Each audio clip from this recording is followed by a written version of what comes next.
आंख खोलनी पडली. काय उत्तर आहे? ही ज्ञानाची नजर राष्ट्रसंतापाशी होती, हे लक्षात घ्या. आणि म्हणून जगाच्या आरपार सर्व गोष्टी ते पाहण्याची त्यांच्या क्षमता होती. म्हणून या ग्रामगीतेमध्ये ह्या सर्व गोष्टीचा अनुभव त्यांनी लिहिलाय. प्रत्येक अध्यायाच्या शेवटी एकच शब्द आहे, स्वानुभव संमत. ती गोष्ट ग्रामगीतेत मांडत असताना त्यांनी आतून बाहेरून तिला पारखलेला आहे, तिचा अनुभव घेतलेला आहे. ही समाजाच्या कितपत उपयोगाची पडणार आहे हे त्यांना माहीत आहे. आणि म्हणून त्याच गोष्टीचा उल्लेख, त्याच गोष्टीची रचना त्यांनी या ग्रामगीतेमध्ये केली आहे, जी आज त्या काळाची ती संजीवनी ठरलेली आहे. आलं का लक्षात? आणि म्हणून ग्रामगीता साधी नाही. जेव्हा राष्ट्रसंत धावत्या प्रवासामध्ये होते, राष्ट्रसंताचा प्रवास, त्यांच्या इतका प्रवास कोणी करू शकणार नाही.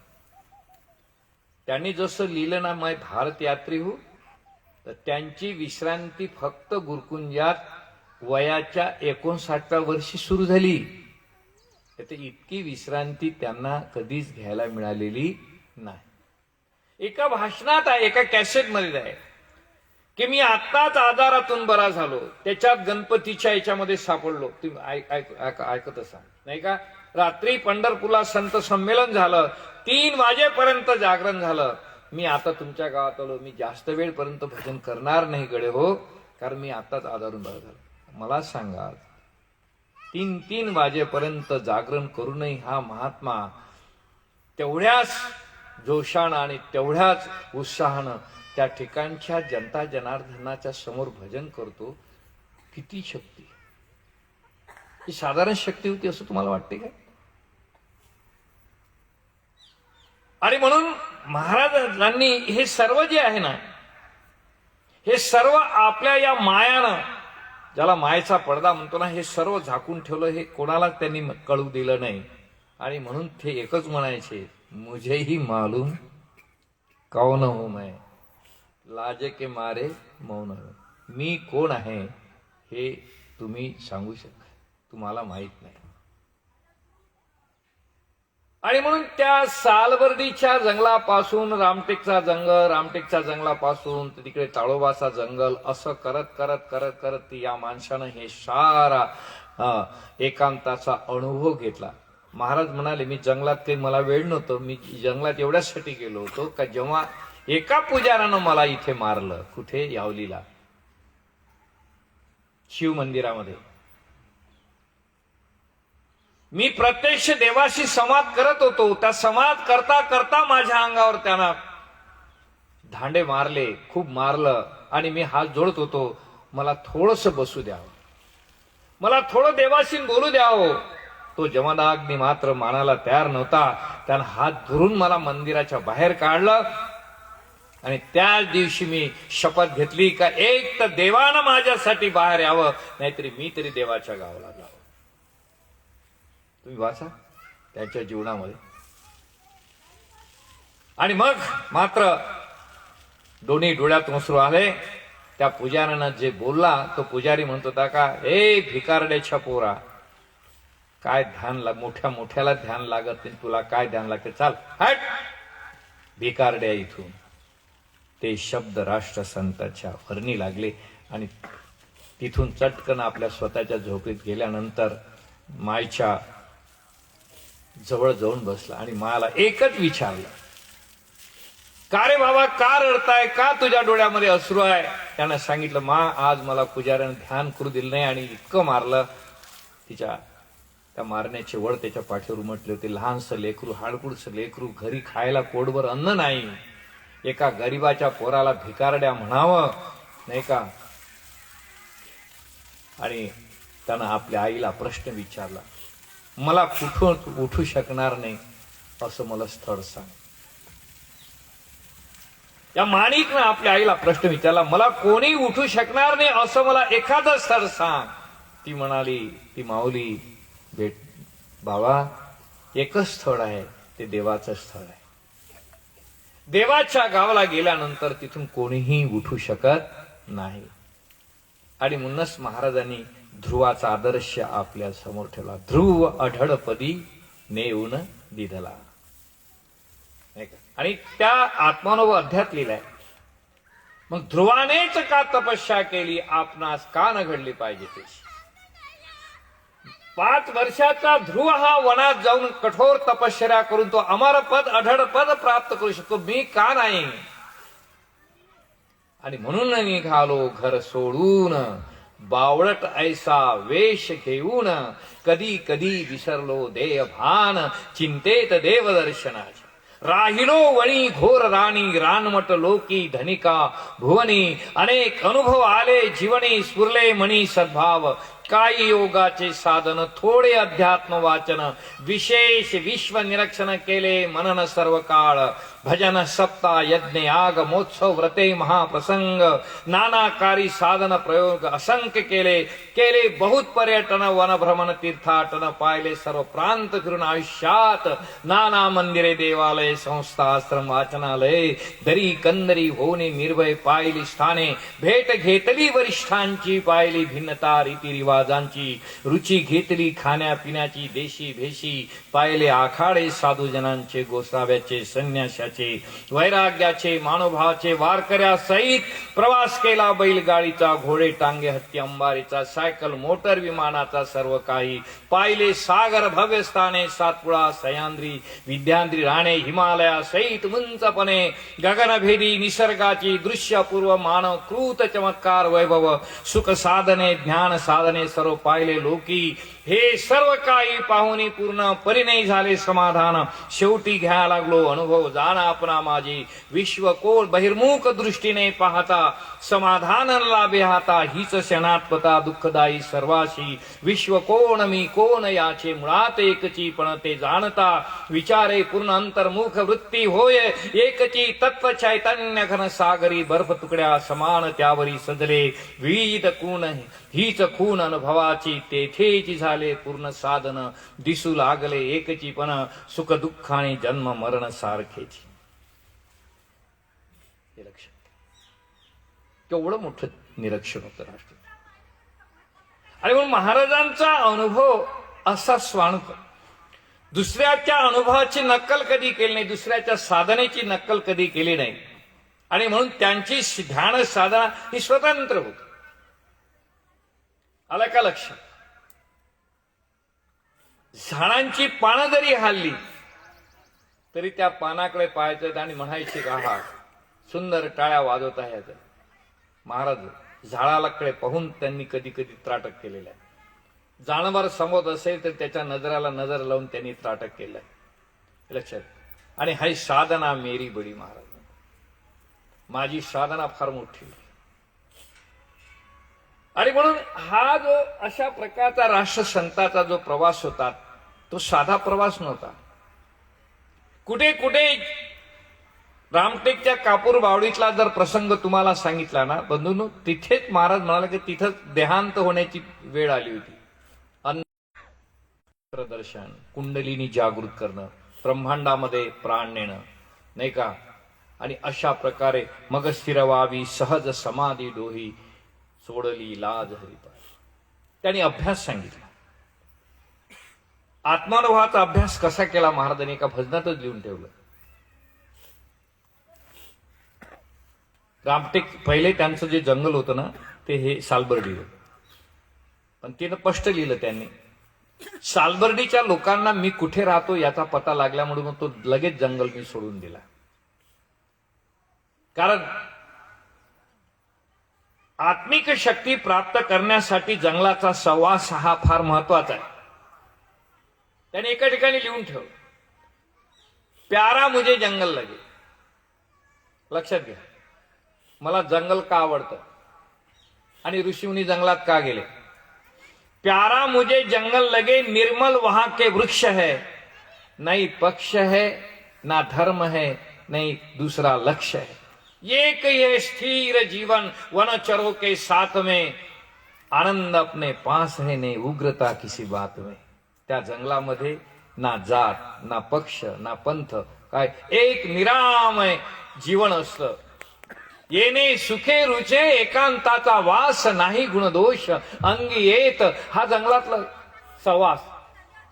त्या सात्विक सहवासामध्ये ही साधना करावी. लोक नाही तरसाए करके जाकर बैठा था वन में.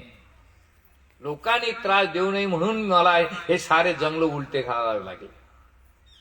नाही तर राष्ट्रसंत कदाचित या सालबर्डीच्या जंगलातच राहिले असते, तिथं साधना त्यांची पूर्ण झाली असती. पण लगेच तिथून नाही का रामटेकच्या जंगलामध्ये गेले. तिथेही गेल्यानंतर तिथेही त्यांना काही तेवढं चांगलं वाटलं नाही. आणि म्हणून पण खरं व्याघ्रदर्शन पहिले राष्ट्रसंतांना घडलं ते सालबर्डीच्या जंगलातच. कसं घडलं तुम्हाला सांगतो.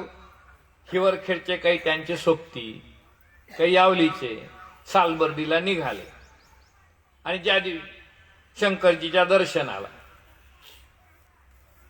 आणि प्रसंग महाशिवरात्रीचा, तर त्या खूप पाऊस आला म्हणून एका पडक्या देवालयामध्ये ते गेले.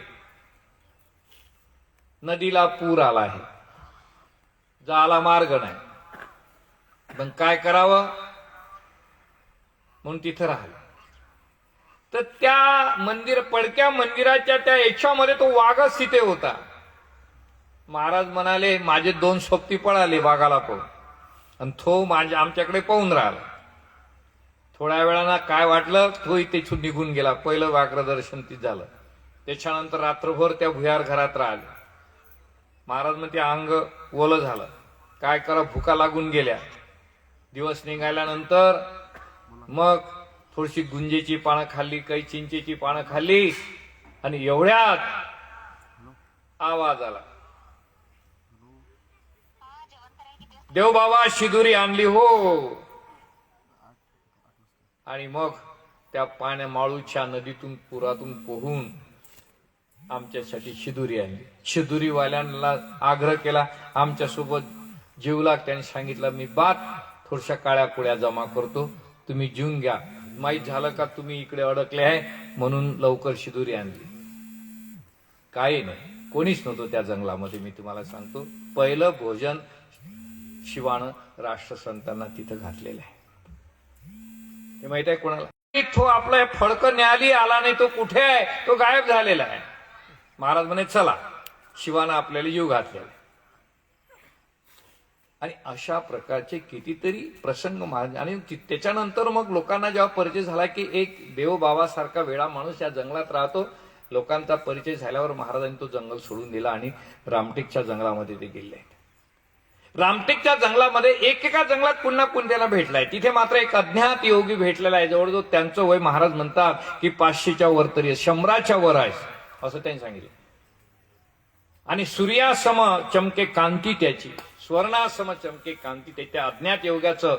अज्ञात योगी म्हणून असा जो प्रसंग केला त्याचं नाव माहीत नव्हतं म्हणून तिथला अज्ञात योगी म्हटलेलं आहे. त्या अज्ञात योग्यानं त्यांना 1 महिन्यापर्यंत असा प्रकारचा हठयोग त्या ठिकाणी शिकवला. आणि तिथून तजेला घेऊन राष्ट्रसंत त्या रामाच्या मंदिरामध्ये जो पुजारी होता, त्याचा आडनाव मला माहित नाही, मी तुम्हाला सांगतो, आठवून तुम्हाला सांगे. त्या पुजाऱ्याच्या घरी ह्या बालक यायचा आणि त्याचे इवई हे देवीचे कृष्णराव भुते असल्यामुळं तिथे त्यांचा संबंध आला. ते आबाजी म्हणतात हा देवबाबांना इतका वेगळा बालक आहे हा की याचा पताच लागत नाही. हा रात्रभर जंगलात राहतो, कुठेही राहतो आणि मोठमोठे वाघ, सिंह, यांच्या सर्पाच्या लाटा, याची याला भीती वाटत नाही. पण हा कधी कधी आमच्या घरी येतो. तुमचा संबंध कसा आला? तर म्हणे आम्ही त्या राम मंदिरामध्ये पूजेचं काम करतो ना, तिथे हा बालक आम्हाला ध्यानस्थ अवस्थेत दिसला आणि म्हणून मी त्याला आग्रह केला. आता तो कधी कधी अधामनातून येतो. अनायसे कृष्णराव त्याच्या घरी जायचे आणि तो बालक तिथेच होता. तर तो त्या बिड्या पेत होता. काय पेत होता? बिड्या.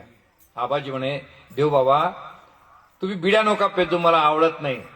त्या आबाजीने देवबाबा म्हणे आबाजी मुझे आदत पड गई, इसके बिना तो मुझे भजन की याद ही नहीं आती. असं महाराज उत्तर द्यायचे त्याला. पण प्या, पण कमी प्या. त्या महाराजांची बिडी पिण्याची पद्धत कशी होती, या 5ही बोटात बिड्या घ्यायचे ते. हो, 5ही बोटात आणि एकच झुरका मारायचे त्याला. हे लक्षात आणि फेकून द्यायचे. त्यात आबाजीची एक आत्या होती तिथे, ती विधवा होती आणि ती विधवा असल्यामुळं ती बिचारीला कोणीच नव्हतं आणि एक फक्त नातुका कोणीतरी होता आणि ती सकाळी पहाटे उठून फुलं तोडून आणायची आणि आबाजीला माळ करून द्यायची आणि ते आबाजी त्या माळा घेऊन त्या गडावर जायचे रामाच्या दर्शनाला. दसऱ्याचा दिवस होता. दसऱ्याच्या दिवशी सर्वजण उठले, कारण आज त्या आबाजीकडे जवळजवळ 200 लोकांचं ब्राह्मण भोजन होणार होतं.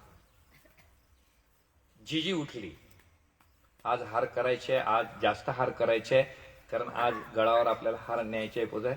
जिजी उठली, जिजी फुलं तोडायला लागली. माहित नाही जिजीला काय झालं, जिजी खाली धाडकन पडली आणि जिजी मेली. सत्य घटना सांगतो. आणि ही वार्ता लगेच आबाच्या कानावर आली का जिजी सकाळी फुलं तोडायला उठली आणि जिजी गेली. त्यावेळेस हा देवबाबा तिथं त्यांच्याकडेच होता. अर्धा पर्दा स्वयंपाक होऊन गेला होता. दसऱ्याचा दिवस होता म्हणून आज ब्राह्मण भोजन होणार म्हणून अर्धा. आणि ही वार्ता आल्याबरोबर आता हा सुटकाचा स्वयंपाक कोण खाईल याच्या चिंतेनं सर्वांचे चेहरे पडलेले होते. हळूहळू प्रत्येकजण बोलत होते, कच झालं, काय झालं, कच झालं. त्याला देवबाबा सहज म्हणाले, आबाजी तुम्ही सर्वच्या सर्व चिंतातूर दिसता, एकमेकाशी बोलता, काय झालं सांगा ना. तेव्हा आबाजीने सांगितलं, म्हणजे देवबाबा ती आपली जिजी आहे ना, जी सकाळी अशा प्रकारची फुलं तोडायची, तिचे फुलं आणायची, आपण तिचे हार करून न्यायचे ना, ती जिजी आज फुलं तोडता तोडता ती खाली पडली आणि गेली. जिजी गेली? हा देवबाबा हो. आणि ती गेल्याचं दुःख नाही, आवाज ती गेल्याचं दुःख नाही, पण आज आपल्या इथे 200-250 ब्राह्मण भोजन ठेवलाय, अर्धा पर्धा स्वयंपाक तयार झालाय. आता हे सुटकाचं जेवण कोण जेवेल? लगेच महाराजांनी 2-4 सोंगडी पोरं घेतले. अरे चला रे जिजीकडे जाऊ आपण, चला रे जिजीकडे जाऊ. घेऊन गेले आणि त्या पोरांना सांगितलं, या घरावर बारीक बारीक खडे मारा. त्या पोरेला त्या खडे माराच्या याच्यात गुंतून ठेवलं. हे एकटेच गेले. तिथं रडभूक सुरू होती. हा देवबाबा गेल्यावर अजून हंबरडा फोडला गेला नातेवाईकांचा. देवबाबा जिजी गेली, जिजी गेली. महाराज म्हणते, जिजी गेली? ए जिजे, अगं ये मावशे, अगं उठ ना. तिच्या पाठीवर दनादन भुक्या मारायला सुरुवात केली. ठोंग करतं काय, सोंग करतं काय, नाही ब्राह्मण भोजन आज आहे ना, ते ब्राह्मण कसे जेवतील, तू इथे झोपली आहे तर. जिजीनं दीर्घ श्वास घेतलेला आहे. डोळे उघडल्याबरोबर महाराजांचे पाय पकडाय, देवा तूची चतुर्भुज आहे असं म्हटल्यावर हे बडबड करते, तिच्या तोंडावर पाणी शिपडा आणि हिला थोडंसं झोपू द्या, झोपू द्या. आणि पुन्हा महाराज धुंदाळासारखे त्या पोरांना घेऊन निघालेले आहे. ही सत्य घटना आहे. मुर्दा जगादू शब्द, ही ताकद राष्ट्रसंतामध्ये. आणि त्याच्यामुळं ती जिजी त्याच्यानंतर जवळजवळ 25-30 वर्ष वाचलेली आहे, त्यांच्या ग्रंथात लिहिली आहे. आलं का लक्षात? आजही रामटेकला गेल्यानंतर त्यांचे नातेवाईक आहे, हा प्रसंग आजही ते सांगतात. ही ताकद होती राष्ट्रसंत. ताकद होती त्यांच्या नजरेतली, दिव्य दृष्टीची. तसाच एक प्रसंग आहे, जेव्हा गांधीजींचा एक अतिशय जवळचा त्यांचा जमनालाल बजाज आहे की कोण आहे मला नाव आठवत नाही, तो असाच आजारी पडला. तो सारखी गांधीजीची आठवण करायला लागला. गांधीजी कुठेतरी प्रवास चालले, गांधीजी ते बजाज तुमची आठवण करताय. गांधीजी जायशी आणि त्याचं प्राणोत्क्रमण झालेलं आहे. गांधीजी काय म्हणतात माहित आहे, त्यांच्या आत्मचर्या लिहून ठेवला, एकदा जरी त्यानं माझ्याकडे पाहिलं असतं तर तो मेलाच नसता. हे गांधीजीची वाक्य लक्षात. गांधीजी सुद्धा हा योगी होता, हे लक्षात. सांगायचं तात्पर्य की संतांच्या नजरेमध्ये जी ताकद असते ना, ती साधनेची ताकद असते. आणि म्हणून राष्ट्रसंतांच्या समोर मोठमोठे विरोधक, मोठमोठे शंकराचार्य, मोठमोठे साधू नाही का स्वस्थ बसलेले आहेत. कोणीही राष्ट्रसंतांचा क्रॉस करू शकले नाहीत बंधूंनो. ही ताकद त्यांच्या नजरेमध्ये होती. तिथून त्या कृष्णराव भुतेच्या त्या नातेसंबंधामुळं कृष्णराव भुते म्हणाले, देव बाबा तुम्हाला जंगल फार आवडतो ना, म्हणे हा, मग आमच्याकडे भयान जंगल आहे, चला ना. हो येतो. ते लहरी बहिरी होती, त्यांचं काही एक ठिकाण कुठं राहिलंच पाहिजे असं काही त्यांचं एक नव्हतं. आणि म्हणून त्या कृष्णराव भोतेकडे पाहुणे आले तेव्हा त्यांना हेच सांगितलं होतं का असं एक गाव म्हणून आमचं कोणतंच नाही जी म्हणे. त्या शकड्यात बसले दमनी, तो मालगुजार माणूस होता, त्याच्यामुळं इकडे गेले. आज ताळोबा गोंधळा जे मी तुम्हाला सांगतो ना, ते त्या कृष्णराव भोतेमुळे तिकडे राष्ट्रसंत गेले. पण ते याच अवस्थेत गेले, त्या अलमस्त अवस्थेमध्ये गेलेले आहेत, बेधुंद अवस्थेमध्ये गेले आहेत. त्यांची नजर हे ते फार वेगळी. आणि त्या सर्व त्या मालगुजाराला माहित होतं का हा देव बाबा फार विचित्र आहे म्हणून. तर त्या नेरीला गेल्यानंतर तिथं तोही मालगुजार, त्याची 2 मजली बिल्डिंग, त्या वर राहायचं.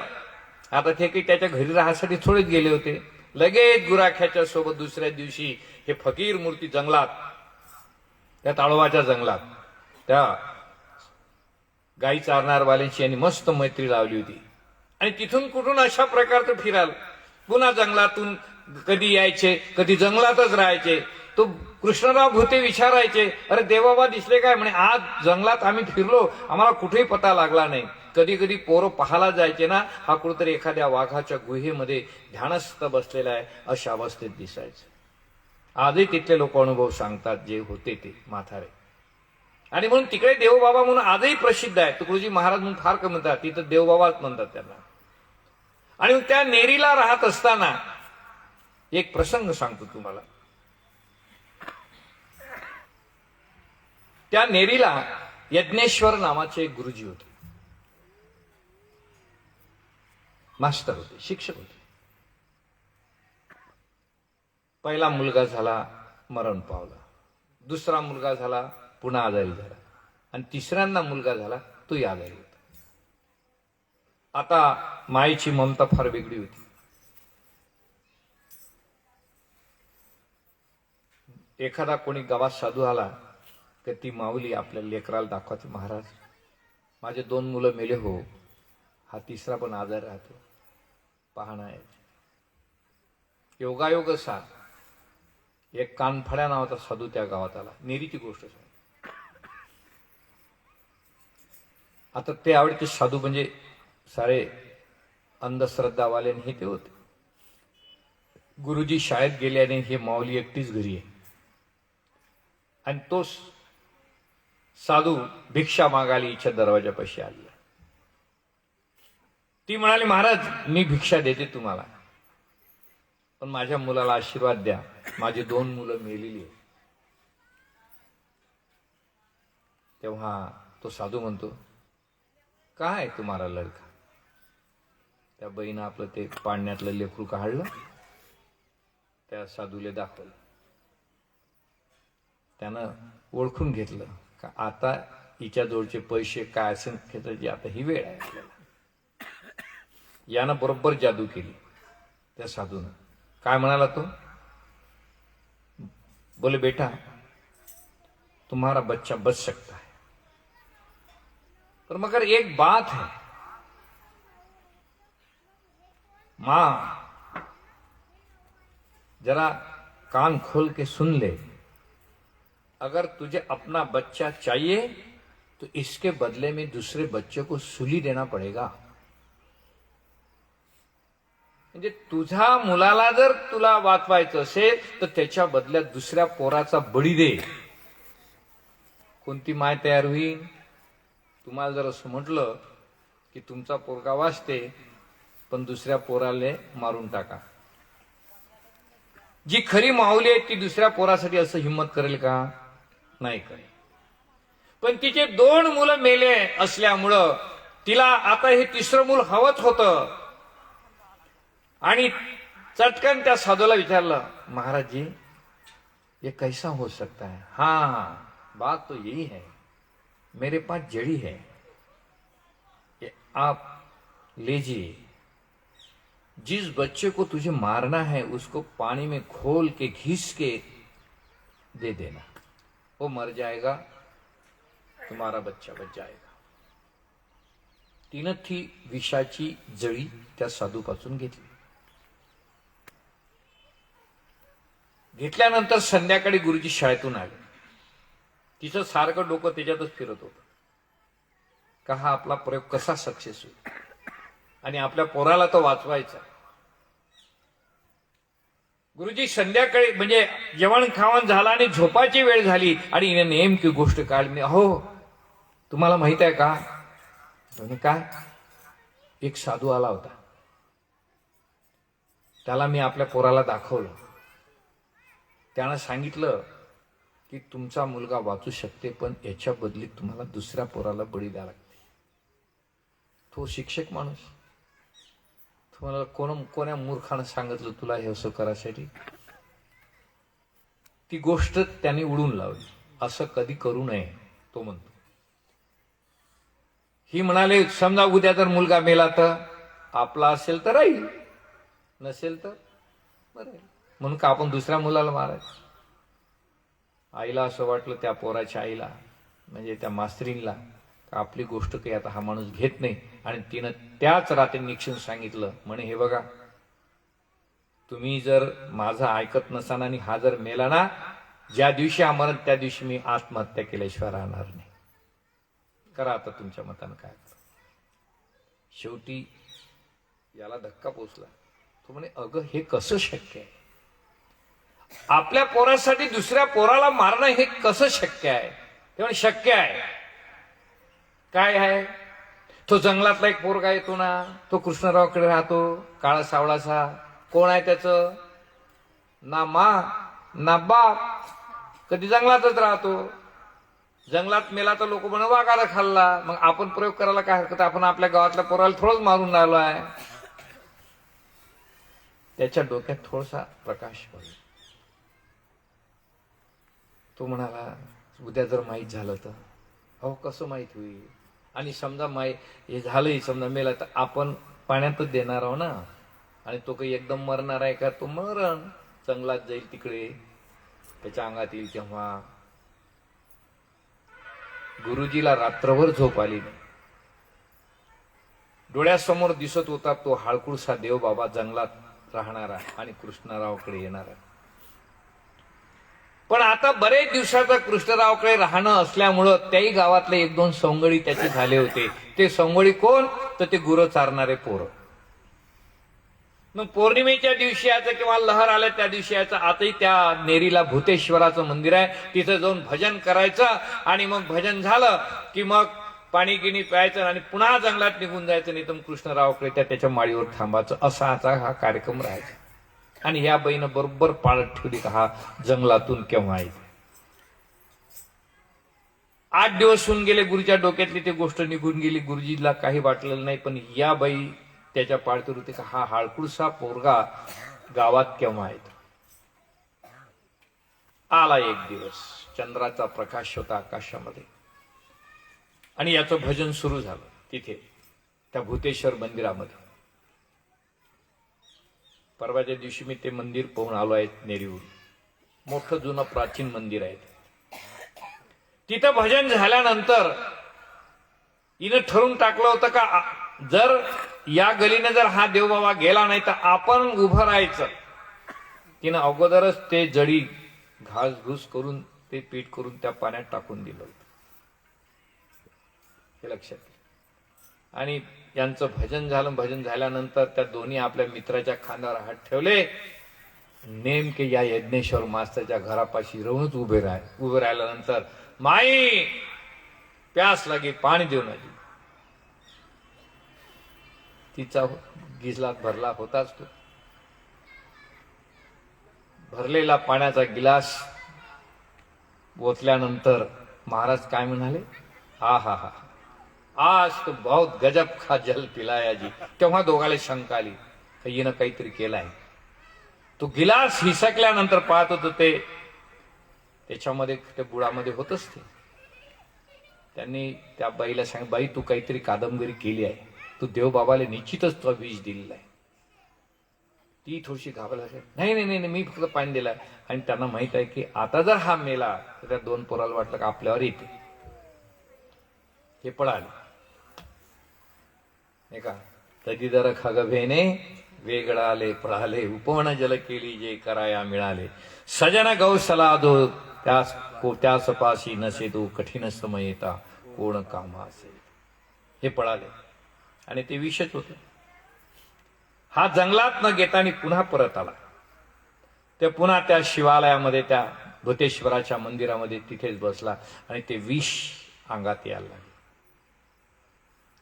महाराजांनी लिहून ठेवलं, विषयही पाजाया भ्याले नाही लोक, करुनिया शोक काय सांगू. आपुलिया सुखा मारणे दुजिया, लोकांची माया पहा कैसी. चढलाचे ताप परी नारायणे व्याप दूर केला. तुकड्या दास म्हणे झाडीतील लोक, जाणती कित्येक जादू टोना. पण 3-4 दिवसानंतर त्यांच्या अंगावरची ही सरी कातडी जायला लागली. अंग सुजून गेलाय, पण कोणाला तरी माहीत झालं काही, कारण बातमी काही लपून राहिले. पोलीस स्टेशन मध्ये रिपोर्ट गेला. चौकशी करण्यासाठी हा देवबाबा अलमस्त पडलेला होता. त्यांना विचारायला गेलं. लोकांनी उठून बसवलं. देवबाबा, कैसा क्या हो गया है, आपको किसने विष दिया है. महाराज म्हणाले, किसने बताया आपको कि हमको विष दिया है. रिपोर्ट होताच. तेव्हा महाराज म्हणाले, माया के लिए मैं खुद ही जहर बना हूं. वाक्य पहा कशा आहे महाराजांची. माया के लिए खुद ही जहर बनाऊं, जहर पे जहर क्या असर करेगा. आणि छोड देऊ उनको. आणि त्या यज्ञेश्वर मास्तरला आणि त्याच्या पत्नीला सोडून दिलं. तो मुलगा मेलाच काही दिवसानं. मी तुम्हाला सांगायचं तात्पर्य असं का शेवटी रिटायरमेंट झाल्यानंतर ते दोघही पती पत्नी गुरुकुंजातच राहिले नंतर महाराजांची सेवा करण्यासाठी. हे लक्षात घ्या. त्या विषासारखा प्रयोगातूनही हा महात्मा वाचतो आहे, हे लक्षात घ्या. याचं कारण काय. विष सॉक्रेटिसनं पचवलं, विष गौतम बुद्धांना दिलं गेलं, विष मीरेला दिलं गेलं, विष शंकरानं पचवलं, विष राष्ट्रसंतानं पचवलं. हे लक्षात घ्या. ही ताकद राष्ट्रसंतामध्ये होती. आणि त्यानंतर हे विष पचवल्यानंतर लोकांना लक्षात आलं की हा साधा महात्मा नाही आहे. असे कितीतरी प्रसंग मी तुम्हाला सांगतो आले आहेत. आणि म्हणून तिकडले जेवढे लोक आहेत, मोठमोठे मालगुजार वगैरे, हे सर्व राष्ट्रसंतांना आजही मानतात. तिथं प्रत्येक गावात प्रार्थना आहे. तिथं प्रत्येक गावामध्ये मी महाराजांचे फोटो आहे. एवढंच नव्हे तर त्या पिंपळ नेरीला